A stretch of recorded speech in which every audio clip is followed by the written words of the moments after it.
देखिए, हमारे मन में तो एक ख़्याल आता है कि हो सकता है कभी आपके मन में भी आता होगा, आपको भी रियलाइज़ होता होगा कि ज़िंदगी में हमने पढ़ा कुछ है और प्रैक्टिकल कुछ और देख रहे हैं, किताबों में या फिर हमारे बड़े-बुज़ुर्ग हमको अच्छा करने के लिए कहते हैं, लेकिन हम जब दुनिया के बीच में कदम रखते हैं ना, तो हमें चारों ओर वो बातें कहीं दिखाई ही नहीं देते। लोग अपनी सूरतों को सँवारने में लगे हुए रहते हैं, लेकिन क्या कभी सोचा है कि ऊपर वाला तो सूरत देखता ही नहीं है, वो तो हमारी सीरत देखता है। दुनिया कहती है कि ईंट का जवाब पत्थर से दो यानी कि बदला लो, और दुनिया बनाने वाला कहता है कि बदला मत लो, बदल करके दिखाओ। तो इस दुनिया के नजरिए में और दुनिया बनाने वाले के नजरिए में बहुत फर्क है। हम किस नजरिए से चलना चाहते हैं तो हमको ही डिसाइड करना होगा। मगर एक सवाल खुद से पूछ के देखिए कि दुनिया वाले जिस नजरिए से हमें चलाना चाहते हैं, क्या उस पर चल करके आज हमारे जीवन में सुख सुकून और शांति है? और इसीलिए हमको वो नजरिया अपनाना होगा जो शायद ऊपर वाला चाहता है, और ऊपर वाले को उस नजरिए को, उसके बनाए नेचर को समझ करके कुछ बुद्धिजीवियों ने उस नजरियों को बखूबी समझा और औरों तक समझाने का, पहुंचाने का प्रयास भी किया। तो इसीलिए आज की बुक समरी है मेडिटेशन, जो लिखा गया है मार्कस के द्वारा। मार्कस ऑरेलियस 162, 180, 180 तक रोम पर राज किया था। वो 5 अच्छे सम्राटों में से आकृति ऐसा राजवंश था जिसके शासन के दौरान रोम को शांति और इंसाफ के लिए जाना जाता था। उनको हिस्टोरिक फिलोसॉफिकल मोमेंट का एक अहम हिस्सा, इंपॉर्टेंट रोल भी माना जाता था। उनका जब रोम पे राज था उस समय पूरा रोम काफी फल फूल रहा था। वो एक महान लीडर और महान स्कॉलर थे। मेडिटेशन उनके द्वारा सालों से इकट्ठा किए गए विजडम के रूप में है। इसको एक फिलोसॉफी को सबसे ग्रेट क्लासिकल फॉक में से भी माना जाता है। इस बुक में कई मिलिट्री जनरल को भी इंस्पायर किया है ना।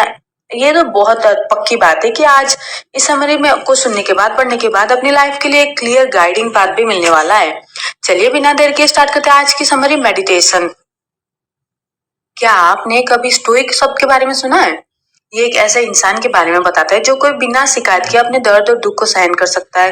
लेकिन पुराने समय में ग्रीस और रोम में स्टोइक फिलोसोफर का एक ग्रुप हुआ करता था। वे नेचर के रूल्स को फॉलो करते हुए एक अच्छा और ईमानदारी का जीवन जीने में विश्वास रखते थे। स्टोइक के फॉलोअर थे रोमन सम्राट मार्कस ऑरेलियस। उनको अपनी पूरी जिंदगी में एक डायरी रखने के लिए जाना जाता था। वो अपनी डायरी में लोगों के बारे में, नेचर और फिलोसॉफी के बारे में अपनी सोच को लिखते थे। बाद में उनकी डायरी को ढूंढा गया और मार्कस ऑरेलियस मेडिटेशन के नाम से पब्लिश किया गया। ओरिजिनल मेडिटेशन में ऐसी 12 किताबें थी जो मार्कस ऑरेलियस के रैंडम ख्यालों से भरी हुई थी। वो बुक्स मुश्किल शब्दों में लिखी गई थी जिन्हें मार्कस ऑरेलियस के अलावा कोई भी इजीली पढ़ नहीं सकता था। ये समरी मेडिटेशन को 6 कैटेगरीज में बांटती है ताकि आपके लिए इसे पढ़ना आसान हो जाए। इस समरी में हम उस तरह के लाइफस्टाइल को देखेंगे जिसे ऑरेलियस ने लोगों को अपनाने के लिए सलाह दी थी। आप इस दुनिया और इस दुनिया के लोगों के साथ इंटरेक्ट करने के लिए ऑरेलियस का तरीका सीखेंगे, और साथ ही ये भी सीखेंगे कि अलग अलग रिश्तों में एक स्टोइक की जिम्मेदारियां क्या होती है। स्टोइक फिलोसोफर का मानना था कि मौत और खत्म होने से कभी भी डरना नहीं चाहिए। ये समरी इस मामले पे मार्कस ऑरेलियस की राय को स्टडी करती है। आप जानेंगे कि स्टोइक्स नेचर और उसके सुंदरता के कितने कायल थे। आखिर में आप इंसान के मन और उसकी खासियत के बारे में स्टोइक डेफिनेशन जानेंगे। शुरुआती रोमन सम्राट अपने समय के सबसे महान लीडर और बुद्धिमान शख्स थे। अनफॉर्चुनेटली उनके ज्यादातर लिखे गए बुक्स उतने साल में गुम हो चुके हैं। मार्कस ऑरेलियस के मेडिटेशन आपको एक महान लीडर के दिमाग में झांकने का मौका देता है। तो चलिए इस लर्निंग जर्नी और पीसफुल जर्नी की शुरुआत करते हैं इस पहले चैप्टर से, लाइफस्टाइल। तो चलिए स्टार्ट करते हैं फर्स्ट चैप्टर से, लाइफस्टाइल। इंसान शरीर, आत्मा और माइंड यानी कि मन से बना है। शरीर सेंसेस को और आत्मिक इच्छाओं को महसूस करती है। माइंड कुछ महसूस नहीं करता लेकिन सोचने समझने के लिए जिम्मेदार होता है। शरीर सेंसेशंस को और आत्मा इच्छाओं को महसूस करती है। माइंड कुछ महसूस नहीं करता लेकिन सोचने समझने के लिए जिम्मेदार यही होता है। जंगली जानवर भी सेंसेशन महसूस करते हैं। हम में से बुरे लोग भी, चाहे कोई वो कातिल ही क्यों ना हो, इच्छाओं को महसूस कर सकता है। एक आम इंसान अपने मन को अपनी लाइफ को गाइड करने देता है और ये सोचकर कि उसकी चॉइस सही है। तो एक अच्छा और सही इंसान दूसरों से अलग कैसे होता है? आपको अपनी किस्मत को पूरे मन से अपनाना चाहिए, चाहे उसमें कुछ भी हो, और हर चीज में फैसले पूरी समझदारी और सोच समझ करके लेना चाहिए। आपकी समझ जो कुछ भी कहे, कभी झूठ ना बोले और ना ही किसी के साथ बुरा करे। आप एक सिंपल और खुशहाल जिंदगी जिए, फिर चाहे कोई उसके लिए तारीफ करे या फिर ना करे। आप अपना टाइम बिना मतलब की चीजों पर बर्बाद नहीं कर सकते हैं। जादूगर और तमाशे वालों के कारनामों में को देखकर के अपना टाइम बर्बाद करने की जगह अपने टाइम का इस्तेमाल फिलोसॉफी को पढ़ने, प्रैक्टिस करने में लगाएं। अपने आप को लगातार इंप्रूव करते रहे। एक सिंपल जिंदगी जिए। आपको हमेशा सुख और दुख की और एक जैसा एटीट्यूड रखना होगा। आपको अमीर होने का घमंड भी नहीं करना चाहिए, लेकिन आपको अपने आराम के लिए गिल्टी महसूस भी नहीं करना चाहिए। आप उन सब ऐसो आराम का फायदा उठा सकते हैं जो आपके पास है, लेकिन उनके बिना भी जीवन जीने का माइंडसेट भी रखना चाहिए। पूरे डिसिप्लिन से अपना ध्यान पढ़ाई लिखाई में लगाएं। स्टोरीज और पोएम लिखने में वक्त बर्बाद ना करें। जब आप लेटर्स के जरिए बातचीत करते तो जितना मुमकिन हो सके आसान शब्दों में साफ साफ लिखे। जब आप कुछ पढ़ते हैं तो सिर्फ क्या लिखा है ये जानकर के संतुष्ट ना हो। हर डिटेल्स पर ध्यान दो और पक्का करो कि आपको लेसन का मतलब समझ में आया या नहीं।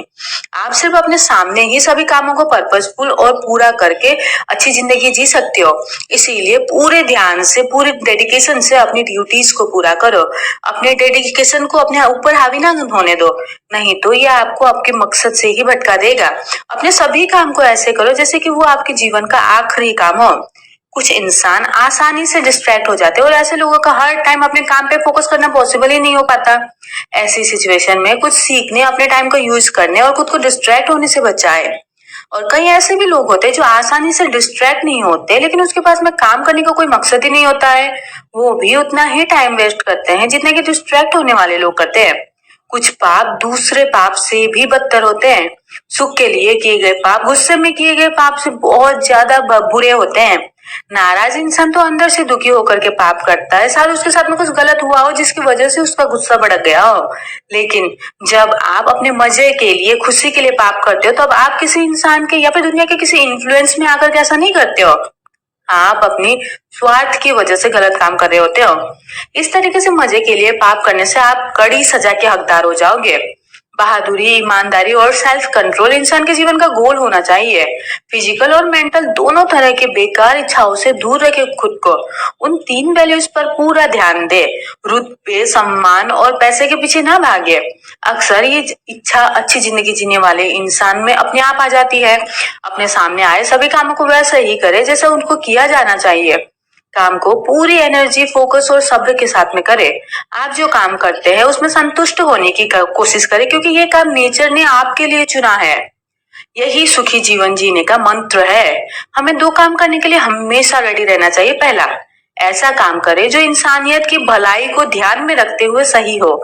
दूसरा, जब कोई आपको सही रास्ता दिखाए तो अपनी सोच और विश्वास को बदले, लेकिन अपनी सोच को सिर्फ इसीलिए ना बदले क्योंकि वो बिलीफ यानी कि विश्वास ज्यादा पॉपुलर है। ऐसा तब करिए जब ऐसा करना सही हो और इसे दूसरों को भी फायदा मिलता हो और ये आपके समझ में भी आसानी से आ जाता हो। क्या किसी ने आपके साथ गलत किया है क्या? नहीं, उन्होंने ऐसा सिर्फ अपने ही साथ किया है। आपके साथ जो कुछ भी होता है वो नेचर की वजह से होता है, तो ये बिल्कुल भी सही होना चाहिए। जिंदगी बहुत ही छोटी है। आपके पास में गलत और बुराई के बारे में शिकायत करने की टाइम नहीं है। आपके साथ होने वाली बुरी चीजों को नजरअंदाज करें और जीवन में आगे बढ़े। पास्ट में की गई बातें अब अजीब लगती है। क्या आपने एड्रियन, स्किपियो और एंटोनिमस जैसे नाम सुने हैं क्या? इन सभी लोगों को दुनिया में सभी लोग जानते थे और इनसे डरते भी थे। सब कुछ धुंधला पड़ जाता है, ये याद बन करके रह जाते हैं और बाद में धूल में बदल जाती है। इसीलिए हमें कभी भी फेमस होने के लिए, पहचान बनाने के लिए काम नहीं करनी चाहिए, बल्कि सेल्फलेस, ईमानदार और अच्छा इंसान बनने के लिए काम करना चाहिए। क्या आप सुबह बिस्तर से उठने के लिए स्ट्रगल करते हो क्या? उस टाइम सोचे कि आपके जीवन का क्या मकसद है। क्या सारा दिन सोना जरूरी है या फिर उठ करके अपना काम करना जरूरी है? हो सकता है कि आपको आपका मकसद पता हो, लेकिन बेड पे बैठे रहना, अपने कंफर्ट में रहना आपको अच्छा लगता हो क्योंकि ये आपको आराम देता हो। अपने चारों ओर देखिए, क्या कोई इंसान या जानवर अपना काम छोड़ करके आराम कर रहा है क्या? तो उठो, जाओ और वही करो जो नेचर आपसे मांग रहा है। आप ये लॉजिक दे सकते हो कि नींद सभी के लिए जरूरी है और ये सच भी है, लेकिन नेचर ने नींद पे एक लिमिट सेट की है। उसी तरह आप लगातार खा और पी भी नहीं सकते हो। आप किसी भी तरह अपनी नींद तो पूरी कर लेते हो, लेकिन क्या कभी आपने अपने काम को पूरा करने के लिए हद पार की है? जो खुद से प्यार करता है वो अपने स्वभाव और अपने काम से भी प्यार करता है। यही कारण है कि एक आर्टिस्ट भूख, प्यास और नींद की परवाह किए बिना अपने काम को लगातार प्रयास करते रहता है। क्या आपको हमेशा महसूस होता है कि आप में कोई टैलेंट नहीं है? क्या आप अपने से इंटेलिजेंट, अच्छे दिखने वाले और अच्छी तरह बोलने वाले लोगों से जलन महसूस करते हो? लेकिन क्या